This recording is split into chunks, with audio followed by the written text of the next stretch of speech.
Assalamualaikum sahabat muslim. Setan selalu hadir di hati manusia. Jika hati jauh dari zikrullah, setan pun masuk dan menguasai. Hidup ini bisa dikatakan sebagai arena peperangan antara setan dan manusia. Kalau lengah, setan akan menguasai wilayah pertahanan utama manusia, hati. Tanpa sadar, di sekeliling kita sebenarnya berkeliaran setan-setan yang mengintai. Mereka mencari-cari titik lemah. Kalau ada celah, dari situlah ia masuk. Modusnya bisa macam-macam. Kalau mereka yang gemar bergaul dan bersahabat, di situ pula setan mencari celah. Yaitu, dengan meniupkan hawa permusuhan. Ia mencari-cari apakah ada kebencian di situ. Apakah ada persaingan yang bisa dijerumuskan pada hasad, gibah, fitnah, dan lainnya. Kalau manusia yang senang menyendiri, setan pun mencari celah lain. Antara lain, meniupkan rasa tinggi hati atau sombong. Setan berbisik, "Yah, buat apa bergaul, Anda nggak butuh mereka." Sombong itu adalah menolak kebenaran Islam dan merendahkan manusia. Mungkin kita tidak berani merendahkan Islam, tapi bisa jadi terperangkap dalam tinggi hati. Bahwa, manusia di sekitar kita payah semua. Kalau manusia senang bersedekah, setan pun sibuk mencari-cari celah kelemahan. Antara lain mencari keuntungan dari aktivitas sedekah yang sebenarnya sangat mulia.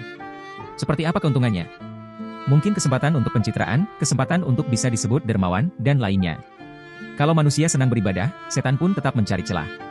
Setan seperti membiarkan aktivitas ibadah seseorang dalam suasana tenang, khusyuk, dan syahdu. Namun, ketika ada celah sedikit saja, ia bergerak cepat memanfaatkan keadaan. Setan berbisik, "Wow, luar biasa Anda ini. Saya yakin, tidak ada orang sesoleh Anda di zaman seperti ini. Hebat." Apa dampak dari bisikan setan itu?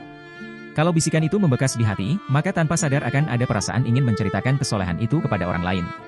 Contohnya, seseorang yang mengatakan kepada temannya, "Rasanya pagi ini aku ngantuk sekali." Ucapan itu mengharapkan pertanyaan balik dari lawan bicara. Yaitu, "Memangnya kamu begadangin apa?" Nah, kalau pertanyaan yang diharapkan itu muncul, jawabannya, "Aku semalaman qiyamul lail, tilawah, zikrullah." Begitupun buat mereka yang gemar berdakwah, setan juga mencari-cari celah kelemahan.